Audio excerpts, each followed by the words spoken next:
My mother sat across from me at her kitchen table and told me my two kids weren't a priority, 4 days after she and my father wired my sister $85,000 for a round of IVF.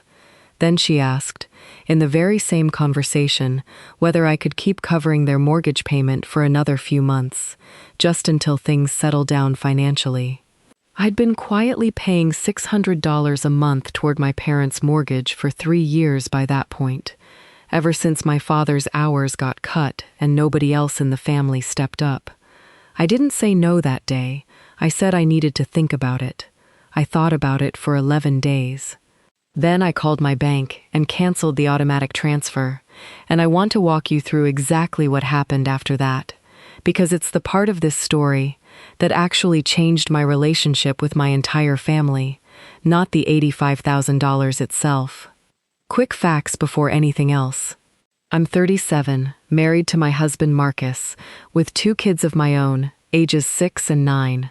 I work as a supply chain manager for a regional manufacturing company, a stable, well-paying job I've held for 11 years. My sister Renee is 34, married to a man named Curtis, and had been trying to conceive for almost 4 years by the time my parents wrote that check. I want to be completely clear about something before this story goes any further, because it matters. I do not resent my sister for wanting children, and I never resented her for needing help to have them. Infertility is genuinely hard, and $85,000 for IVF, multiple rounds, is not an unreasonable amount for what that process actually costs. My problem was never with Renee's need. It was with what my parents said to me about my own children, in the same conversation where they revealed they'd quietly funded hers. Let me tell you exactly how we got to that kitchen table. Because your kids aren't a priority doesn't happen out of nowhere. It's the final sentence in a much longer pattern I'd been living inside for years. Before I explain the $85,000, I need to walk you through 3 years of quietly paying my parents' mortgage, and exactly how that arrangement started, because the way it started tells you everything about how it was allowed to end the way it did. 3 years ago, my father, Gary, who worked for over 2 decades as a plant supervisor, had his hours significantly cut during a company restructuring, and my parents, who had never been particularly disciplined savers, found themselves suddenly unable to comfortably cover their mortgage. My mother, Diane, called me first, not my sister, not because Renee couldn't have helped, but because, as my mother put it at the time, "You're the responsible one. You always have things together." I want you to sit with that phrase, because it's going to matter a great deal later. I agreed to help. $600 a month, meant to be temporary, meant to bridge a gap until my father's hours came back up or he found something new. I didn't ask for anything in return, no formal agreement, no promissory note, just a direct transfer set up between our accounts, done quietly, without much conversation about when or how it would end. Here's what actually happened over those 3 years. My father's hours never fully recovered. He took a lesser position at a different company, at a lower salary, and settled into it without much further effort to improve his situation, seemingly comfortable with the fact that my $600 a month had become a permanent fixture rather than the temporary bridge it was supposed to be. My parents never once, in 3 years, brought up reducing or ending the arrangement. I never pushed the issue either, partly out of guilt, partly out of the specific, worn-in family role I'd occupied since childhood, the responsible one, the one who handles things, the one who doesn't need to be asked twice. Meanwhile, Renee's relationship with our parents looked entirely different. Renee has always been, in my family's internal shorthand, the sensitive one, the one who needed extra patience, extra emotional accommodation, extra financial help when things got hard.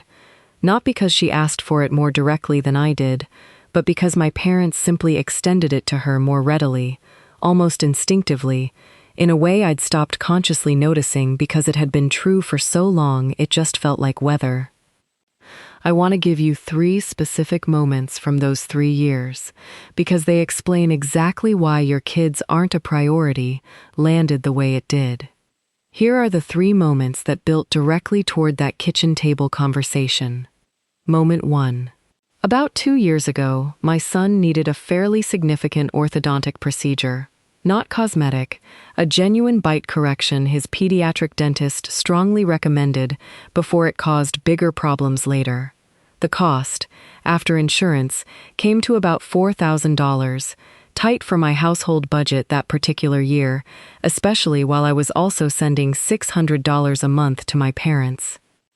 When I mentioned this at a family dinner, mostly just explaining why we weren't doing a big vacation that year, my mother's response was, "Well, these things have a way of working out," a vague, empty reassurance she has never once offered about any financial pressure Renee has ever mentioned, which are always met with immediate, concrete offers of help. Moment 2. About 14 months ago, my daughter's school introduced a gifted and talented enrichment program that required a modest but real supplemental fee, along with additional after-school transportation costs. I mentioned the expense in passing to my mother, mostly making conversation, and she said, "That's nice, honey," and pivoted, within about 30 seconds, to asking whether I'd talked to Renee lately, because Renee and Curtis had just started their second round of IVF and could really use the support of family right now. I hadn't asked for anything. I'd made a passing comment about a school fee. It became, somehow, an opening to redirect attention entirely toward Renee's situation. Moment 3. The one that really tells you everything about how deep this went. About 6 months before the $85,000 conversation, my son had a rough stretch at school. Some social difficulties, a level of anxiety serious enough that we ended up bringing in a child therapist to help him work through it. I mentioned this to my mother, genuinely looking for some support, some acknowledgement that this was hard. Her response was, "Kids go through phases, he'll be fine," delivered with a level of dismissiveness she has never once applied to any hardship Renee has described, IVF-related or otherwise, all of which have always been met with immediate concern, immediate offers of help, immediate reorganizing of family conversation around Renee's needs. By the time that $85,000 wire transfer happened, I had years of quiet, consistent evidence that my children's needs occupied a different category in my parents' minds than Renee's needs did. Not urgent, not quite real, always slightly less deserving of the concern and resources my parents extended so readily elsewhere. I didn't fully have language for it yet. I just had a slowly accumulating, uncomfortable sense that something in the math of my family didn't add up. Here's exactly how I found out about the $85,000, and exactly what my mother said about my own kids in the same breath. I found out about the IVF funding almost by accident. My mother mentioned it during a phone call that was ostensibly about something else entirely, a birthday gift for my father, and let slip, in the middle of an unrelated sentence, that Renee and Curtis had finally gotten the last round covered. Thank goodness, that's such a relief for everyone. I asked what she meant by covered. There was a pause, and then my mother told me, with a strange mix of pride and defensiveness, that she and my father had given Renee and Curtis $85,000 over the past year and a half to fund 3 rounds of IVF, the last of which had, thankfully, resulted in a viable pregnancy that Renee was now about 6 weeks into.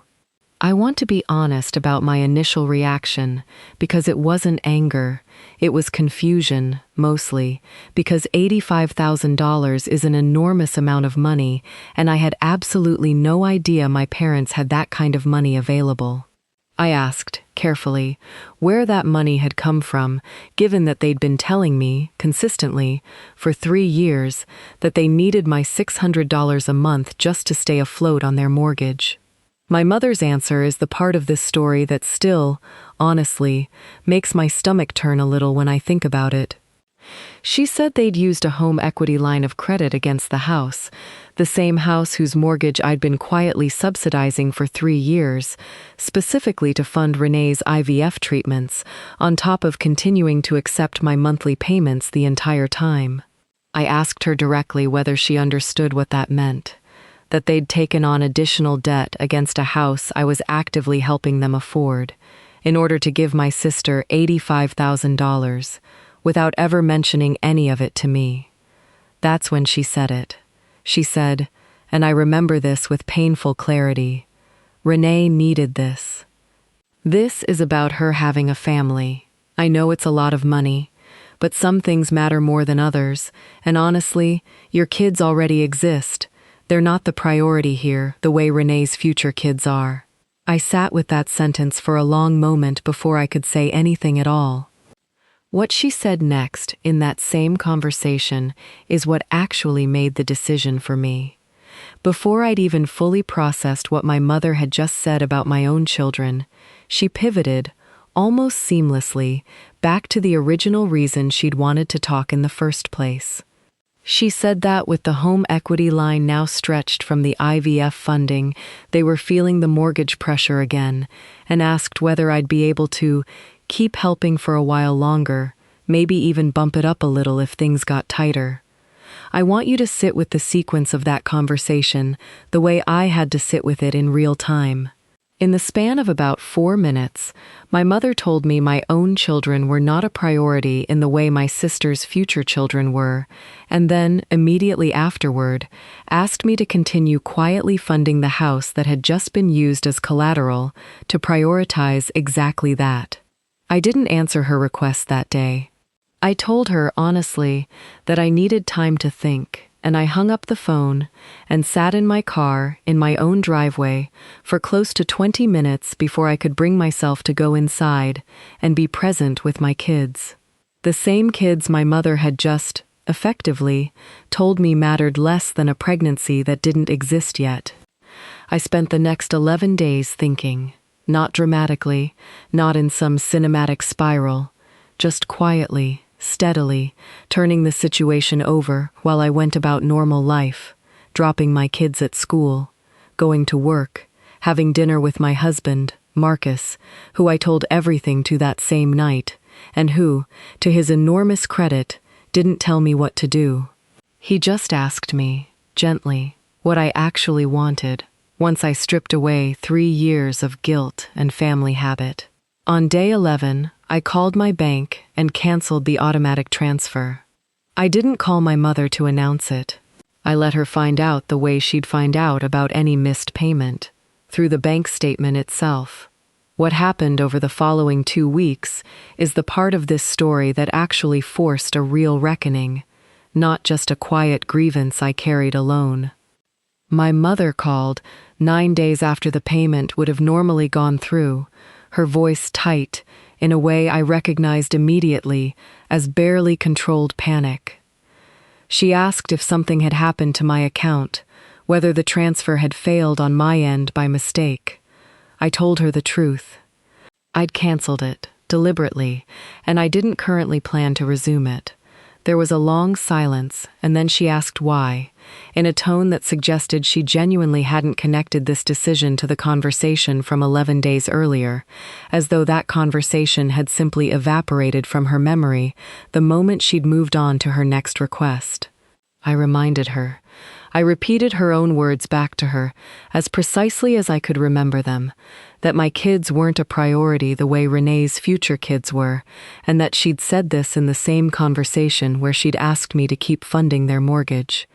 I told her that I'd spent 11 days thinking about what it meant that I'd been quietly, faithfully supporting a household that had just told me, directly, that my own children ranked lower in importance than a hypothetical future generation belonging to my sister. My mother tried, initially, to reframe what she'd said, that she hadn't meant it like that she'd just meant Renee's situation was more urgent in a narrow, time-sensitive medical sense.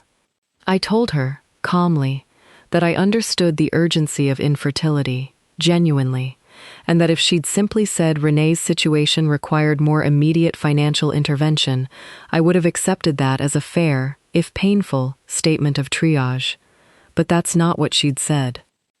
She'd made a direct, comparative statement about my children's worth relative to a pregnancy that, at the time, didn't yet exist, and she'd made it while also asking me to keep financially supporting the very household that had just funded that inequity. My father got on the phone at that point, something he rarely does in family conflicts, usually content to let my mother handle emotional conversations. He said, more gently than I expected, that they hadn't meant to make me feel like my kids mattered less, and that they understood, now, hearing it laid out this directly, how badly that had landed. I told him honestly that intent mattered less to me at that point than the pattern underneath it. 3 years of quietly absorbing smaller versions of the same message, an orthodontic bill dismissed with, "These things work out," a struggling 9-year-old brushed off with, "He'll be fine," and now, finally, the explicit version of something I'd been feeling, without quite naming, for a very long time. What happened over the following month, as the full financial picture came out, made this even more complicated than I initially understood. About 3 weeks after I canceled the mortgage payments, my parents, now genuinely under real financial pressure without my $600 a month cushioning them, had to have a harder conversation with their mortgage lender about their options. During that process, some financial details came out that even my mother hadn't fully shared with me during our earlier conversation. It turned out that the $85,000 hadn't come entirely from the home equity line. About $20,000 of it had come from my parents' retirement savings, an amount they'd withdrawn early, incurring real tax penalties, specifically to top off what the home equity line alone couldn't fully cover. My mother hadn't mentioned this part initially, I think because even she understood how it would sound, that they'd damaged their own retirement security, on top of taking on new mortgage debt, specifically to fund my sister's fertility treatments, all while continuing to accept my monthly contributions without any adjustment or acknowledgement. When I found this out, from my father, during a considerably more honest conversation than the one I'd had with my mother weeks earlier, I asked him directly why they hadn't at least discussed this with me before doing it, given that I was actively, materially involved in their household finances every single month. He said, quietly, that they'd been afraid I would say no, or at least push back hard enough to make the process more complicated, and that Renee's need had felt urgent enough that they didn't want anything slowing it down. I told him that was, in a strange way, an honest answer, even though it didn't make me feel better. They hadn't included me in the decision because they suspected, correctly, that I might have real concerns about it. And rather than have that conversation, they'd simply made the decision without me and continued taking my money afterward, as if nothing had changed. Renee, for her part, didn't know any of this backstory when it first came out. She'd known our parents were helping financially, but not the specific mechanics of how, and not that it had come partly from retirement savings and partly from a home equity line secured against a mortgage I was helping pay. When she found out, during a family conversation that got considerably more honest than any of us were used to having, she was genuinely upset, on my behalf, in a way that surprised me. She told our parents, directly, that she wouldn't have accepted the money if she'd known the full picture of what it required, and that finding out I'd been quietly footing part of the underlying mortgage the entire time made her feel sick about how comfortable she'd been in her own gratitude toward our parents, without ever once asking harder questions about where any of it was actually coming from. That conversation with Renee is where this story actually started to shift into something more complicated than a simple grievance against my parents. Renee called me a few days after that family conversation, just the two of us, no parents involved. She apologized, genuinely, for years of not noticing, not the IVF funding specifically, but the broader pattern, the orthodontic bill, the anxious 9-year-old dismissed with "he'll be fine," years of small moments she said she'd simply never paid close enough attention to because she'd been consumed with her own struggle to have children, and because, if she was honest, she'd never had much reason to question a family dynamic that had always quietly worked in her favor. I told her I appreciated that, genuinely, and that I didn't blame her for our parents' choices, even though I understood why she felt some responsibility for how comfortably she'd occupied a position that had, functionally, come at my expense for years. I told her I was happy for her pregnancy, that I meant that completely, and that my anger had never actually been about her wanting children or needing help to have them. It was about a specific sentence our mother said, and about 3 years of smaller sentences that had led up to it. Renee asked, carefully, what I planned to do about the mortgage payments going forward. I told her the truth. I wasn't resuming them, not because I wanted to punish my parents financially, but because I'd finally understood, over those 11 days of thinking, that responsible one had quietly become a role I occupied by default rather than by any actual fair agreement, and that continuing to fund a household that had just told me, explicitly, that my children ranked lower in importance than a hypothetical future grandchild wasn't something I could keep doing and still feel good about myself. My parents, over the following weeks, worked out a revised mortgage arrangement directly with their lender. Not an easy process, and one that required some real uncomfortable adjustments to their lifestyle, including selling a boat they'd owned for years and had rarely used. I want to be honest that I felt some genuine sympathy watching that happen, even while feeling confident I'd made the right decision. Watching your parents face real financial consequences isn't purely satisfying, even when those consequences are, in a very direct sense, the result of their own choices. I want to be honest that the months following that decision were genuinely hard, not in a dramatic, explosive way, but in the slower, heavier way that comes from fundamentally renegotiating a relationship you've operated inside the same shape of for your entire life. My mother and I had several more conversations over those months, some harder than others. She never fully, cleanly apologized for the specific sentence about my kids not being a priority. I don't think Diane is capable of the kind of direct accountability that would require, and I've had to make peace with that limitation rather than keep waiting for something she may never be able to give me. What she did do, eventually, was start actively including my children in ways she hadn't before, asking specific questions about my son's therapy progress, remembering details about my daughter's enrichment program, small but real signals that she'd absorbed, at some level, that her previous inattention had genuinely cost her something she didn't want to keep losing. My father, surprisingly, became the parent I ended up having the more honest ongoing relationship with through this entire process. He called me periodically over those months, not to relitigate the mortgage decision, but just to check in, to ask real questions about my life in a way he hadn't consistently done in years. I think watching the financial fallout up close, the retirement withdrawal, the boat sale, the harder conversations with the lender, had genuinely shaken something loose in him that my mother's more defensive posture hadn't allowed to happen for her in quite the same way. Renee had her baby about 7 months after that difficult family conversation, a healthy daughter she and Curtis had been hoping for through years of difficulty. I was there at the hospital, genuinely happy, holding my niece within hours of her birth, and I want to be clear that none of what happened with our parents ever diminished how real that joy was for me. Renee and I are closer now, honestly, than we were before any of this happened.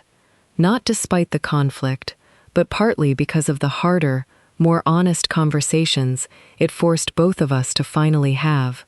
Conversations neither of us had been willing to initiate on our own before circumstances made them unavoidable.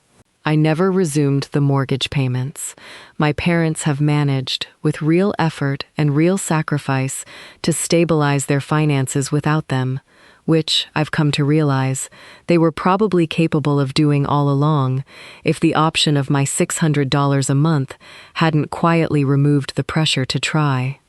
There's a wider pattern underneath all of this that I think matters more than the mortgage itself, and it's worth sitting with before I close this out. I've thought a lot about why that specific sentence, "your kids aren't a priority," cut as deep as it did, deeper, honestly, than the $85,000 itself ever could have on its own. I think it's because money, even a genuinely enormous amount of it, is at least legible. You can look at $85,000 and understand, plainly, what it represents. What's harder to see and harder to name is the years-long pattern of smaller decisions that quietly establish whose needs get treated as real and urgent, and whose get treated as background noise that will simply work itself out. My mother didn't wake up one day and decide my children mattered less than Renee's future ones. She arrived at that sentence through 3 years of small, consistent choices, which hardships received immediate concern, which received a dismissive shrug, until the underlying hierarchy was so deeply embedded that she could say it out loud, plainly, without even fully registering how enormous a thing she'd just said. If you've ever occupied the role of the responsible one in your family, the child whose struggles get minimized because you're assumed to be capable of handling anything, while a sibling's struggles receive immediate, generous attention, I think you already recognize the shape of this story long before I got to the kitchen table. That particular dynamic doesn't usually announce itself directly. It accumulates, quietly, in 1,000 small moments of comparative attention, until one day someone says the quiet part out loud, and you're left trying to decide whether the relationship is worth the cost of finally naming what you've been carrying. I don't think canceling that mortgage payment made me a villain, and I don't think it made me a hero either. I think it made me someone who finally did the math on what she'd been quietly absorbing for years and decided her own children's worth wasn't actually up for comparison in the first place. If you've made it this far, I want to know, have you ever been the responsible one in your family? The one whose needs quietly got treated as less urgent because everyone assumed you could handle it? Tell me what happened in the comments. I read every single one, and some of the most powerful stories on this channel have started exactly there. If this story hit close to home, there's more coming. I post a new one every few days, so if you don't want to miss the next one, you already know what to do. I'll see you in the next one.